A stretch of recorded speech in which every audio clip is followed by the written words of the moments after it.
اعوذ باللہ من الشیطان الرجیم بسم اللہ الرحمن الرحیم وَيَسْأَلُونَكَ عَنِ الْمَحِيضِ قُلْ هُوَ أَذًى فَاعْتَزِلُوا النِّسَاءَ فِي الْمَحِيضِ وَلَا تَقْرَبُوهُنَّ حَتَّى يَطْهُرْنَ فَإِذَا تَطَهَّرْنَ فَأْتُوهُنَّ مِنْ حَيْثُ أَمَرَكُمُ اللَّهُ إِنَّ اللَّهَ يُحِبُّ التَّوَّابِينَ وَيُحِبُّ الْمُتَطَهِّرِينَ نساؤكم حرث لكم فأتوا حرثكم أنى شئتم وقدموا لأنفسكم واتقوا الله واعلموا أنكم ملاقوه وبشر المؤمنين۔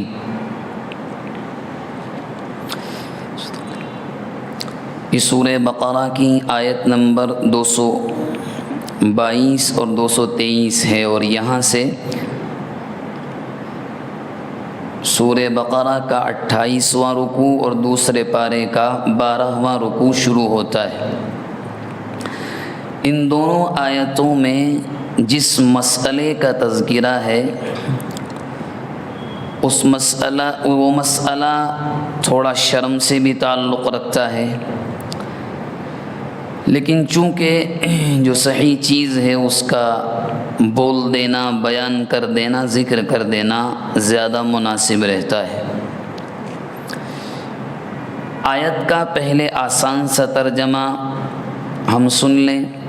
فرمایا وَيَسْأَلُونَكَ عَنِ الْمَحِيضِ، یہ لوگ آپ سے، یہ لوگ یعنی صحابہ کرام اللہ کے نبی سے یہ پوچھ رہے تھے عن المحیض، حیض کے بارے میں، یعنی جب کسی بھی خاتون کو مینسز آتے ہیں، ایام خاص جو مہینے کے ہوتے ہیں، ان دنوں کا حکم کیا ہے، یہ صحابہ نے اللہ کے نبی سے پوچھا۔ تو فرمایا کہ آپ کہیے قل ہوا اذن، وہ گندگی ہے، صاف، جب وہ گندگی ہے تو جس چیز کو گندگی لگ جاتی ہے وہ بھی گندا ہوتا ہے۔ تو فرمایا فَاعْتَزِلُوا النِّسَاءَ، اس کا تقاضا یہ ہے کہ تم عورتوں سے دور رہو، علیحدہ رہو، کب؟ فی المحیض، ایام حیض میں۔ وَلَا تَقْرَبُوهُنَّ، تم ان کے پاس نہیں جا سکتے، حَتَّى يَطْهُرْنَ، یہاں تک کہ وہ پاک ہو جائیں، فَإِذَا تَطَهَّرْنَ، جب وہ پاک ہو جائیں، فَأْتُوهُنَّ مِنْ حَيْثُ أَمَرَكُمُ اللَّهُ، تو ان کے پاس جاؤ وہاں سے جہاں سے اللہ نے تمہیں جانے کا حکم دیا ہے، اور بے شک اللہ توبہ کرنے والوں کو اور پاک صاف رہنے والوں کو پسند کرتا ہے۔ دراصل اس آیت کا جو پس منظر ہے، جو شان نزول ہے، وہ یہ ہے کہ نبی اکرم صلی اللہ علیہ وسلم جب مکہ مکرمہ سے مدینے میں ہجرت کر کے آ گئے تو وہاں احکامات نازل ہوئے۔ تو صحابہ کرام مدینے میں رہتے تھے، اس وقت کے مدینے میں ہر طرح کے آدمی تھے، عیسائی بھی تھے، یہودی بھی تھے، مجوسی بھی کچھ لوگ تھے۔ اب یہ جو حیض کا مسئلہ ہے، جو عورت کو مہینے میں کچھ دنوں کے لیے ناپاکی کے ایام آتے ہیں، ان میں افراط اور تفریط تھی، یعنی بعض لوگوں نے تو عورت کے ساتھ یا ان دنوں کے احکامات میں بہت زیادہ بڑھاؤ چڑھاؤ کر دیا تھا، اور بعض لوگوں کے نزدیک ایام حیض میں اور پاکی کے دنوں میں کوئی فرق ہی نہیں رہ گیا تھا۔ اب صحابہ کرام الجھن میں آ گئے، کنفیوژن پیدا ہوا کہ اصل میں احکامات کیا ہیں۔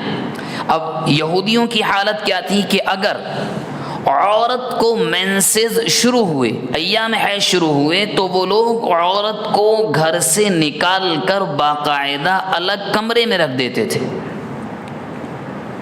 نہ کھانا بنا سکتی ہے، نہ اس کو ٹچ کرتے تھے وہ لوگ، یعنی بہت زیادتی کرتے تھے۔ اب عیسائیوں کی حالت کیا تھی، جو آج بھی ہے ان کے یہاں، کہ ان کے یہاں پاکی اور ناپاکی، یعنی عام دنوں میں اور حیض کے دنوں میں کوئی فرق ہی نہیں ہے۔ وہ کیا کرتے ہیں کہ عورت کے ساتھ ایک صاف الفاظ میں کہیں تو صحبت بھی کرتے ہیں، سب کچھ کرتے ہیں۔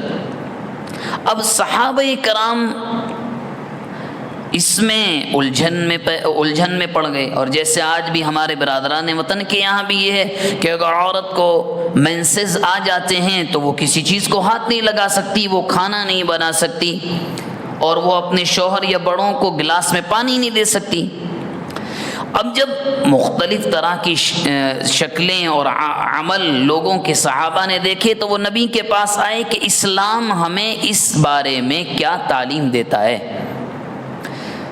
اسی کو ذکر یہاں کیا گیا کہ یہ آپ سے پوچھتے ہیں ایام حیض کے احکامات، تو ان سے کہیے نمبر 1 بات، حیض ناپاکی ہے، گندگی۔ جب وہ ناپاکی ہے تو تم عورت سے ان خاص دنوں میں دور رہو۔ تو پہلا حکم کیا معلوم ہوا کہ شوہر بیوی کے پاس خاص ملاقات کے لیے نہیں جا سکتا، یعنی صحبت اور ہم بستری کے لیے بالکل نہیں جا سکتا، یہ حرام ہے۔ اللہ کے نبی نے صاف، ابو داود کی حدیث ہے، صاف فرمایا جو مرد عورت کے پاس ان دنوں میں ملاقات کرتا ہے وہ ملعون ہے، بالکل صاف فرمایا۔ لیکن یہاں تو اتنا حکم اللہ نے ذکر فرمایا، احادیث میں معلوم یہ ہوتا ہے کہ صرف ایک کام ہی منع ہے، یعنی عورت سے خصوصی ملاقات۔ بقیہ اسلام کی تعلیم یہ ہے اگر حیض آ جائے، مینسز آ جائیں، تو وہ کھانا بھی بنا سکتی ہے، وہ بچوں کو فیڈنگ بھی کرا سکتی ہے، وہ کھانا بنا کر دوسروں کو کھانا پیش بھی کر سکتی ہے، کوئی مسئلہ نہیں۔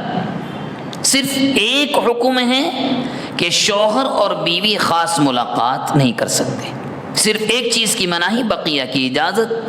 جو عام زندگی ہے گھر کی، اسی جیسے خاتون عام دنوں میں گھر کو اپنے چلاتی اور سنبھالتی ہے، ویسے اس کو چلانے اور سنبھالنے کی اجازت ہے۔ جب وہ پاک ہو گئی تو پاک ہونے کے بعد حکم کیا ہے؟ فَإِذَا تَطَهَّرْنَ فَأْتُوهُنَّ من حیث امرکم اللہ۔ یہ بہت خاص چیز ہے، حالانکہ اس کا تعلق شرم سے ہے، مگر اس زمانے میں چونکہ بے حیائی اور ننگا پن دن بدن بڑھ رہا ہے، اس میں فرمایا کہ یاد رکھو اس بات کو، جب عورت پاک ہو گئی تو تم عورت کے پاس خاص ملاقات، صحبت، ہم بستری کے لیے آؤ، وہاں سے جہاں سے تم کو اللہ حکم دیتا ہے۔ کہاں سے؟ سامنے سے، سامنے کے راستے سے، بالکل صاف کہا گیا۔ اور یوں کہا کہ چلو کسی عورت کو حیض آیا، غلطی سے شوہر بیوی نے شہوت اتنی سوار ہوئی کہ ملاقات کر لی، انسان غلطی ہو جاتی، تو فرمایا غلطی کسی مومن سے ہو جائے تو مومن کی خاصیت کیا ہے کہ وہ توبہ کرتا ہے۔ اسی لیے فرمایا ان اللہ یحب التوابین، اگر تم سے کبھی غلطی بھی ہو جائے تو توبہ کر لو، کیونکہ اللہ توبہ کرنے والوں کو اور جن سے غلطی نہ ہو وہ ان احکامات پر عمل کر رہے ہیں تو صاف رہنے والوں کو پسند کرتا ہے۔ یہاں ایک بات یاد رکھیں کہ بعض علماء کے نزدیک، یہ تھوڑا سا شرم سے تعلق رکھتا ہے مسئلہ، بعض علماء کے نزدیک اگر عورت کو مینسز آ رہے ہوں تو شوہر کے لیے عورت کی ناف سے لے کر گھٹنے تک ٹچ کرنا، چھونا بھی صحیح نہیں ہے اگر عورت ایام حیض میں ہے۔ بہرحال یہ ایک بات ہوئی۔ اب دوسری بات یہاں فرمائی نساؤکم، تمہاری بیویاں، حرث لکم، تمہارے لیے کھیتی ہیں، یعنی یہ بالکل ایسا ہی ہے جیسا کہ کسان کے پاس ایک زمین اس کے لیے کھیتی کرنے کے لیے ہوتی ہے، اس میں وہ کیا کرتا ہے؟ بیج ڈالتا ہے۔ بیج ڈالنے کا مقصد کیا ہوتا ہے کہ وہاں سے وہ پودوں کو اگائے، کھیتی کرے، فائدہ ہو۔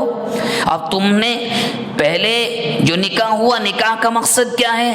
نکاح کا مقصد ہے نسل کا بڑھانا، تم نے نکاح کر لیا، اب تم عورتوں سے ہم بستری کرو، فَأْتُوا حَرْثَكُمْ أَنَّا شِئْتُمْ، تمہاری کھیتیاں ہیں، تم اپنی کھیتیوں پر آؤ جہاں سے تم چاہو۔ اس کا مطلب بعض لوگ بڑا غلط بھی لیتے ہیں، نعوذ باللہ، کہ عورت کے ساتھ ملاقات سامنے سے اور پیچھے کے راستے سے جائز ہے، یہ ہرگز ایسا نہیں ہے، کیونکہ اس سے پہلی آیت میں صاف کہا گیا کہ جہاں سے تمہارا رب تمہیں کہہ رہا ہے وہاں سے ملاقات کرو بس. اور عورت ذات کے اندر جو بچے کو جننے اور پیدا کرنے کی جو صلاحیت ہے وہ سامنے کے راستے سے ہے. تو اس بارے میں اللہ کے نبی کی صاف حدیث ہے، جو مرد عورت کے ساتھ صحبت غلط راستے سے کرتا ہے وہ ملعون ہے.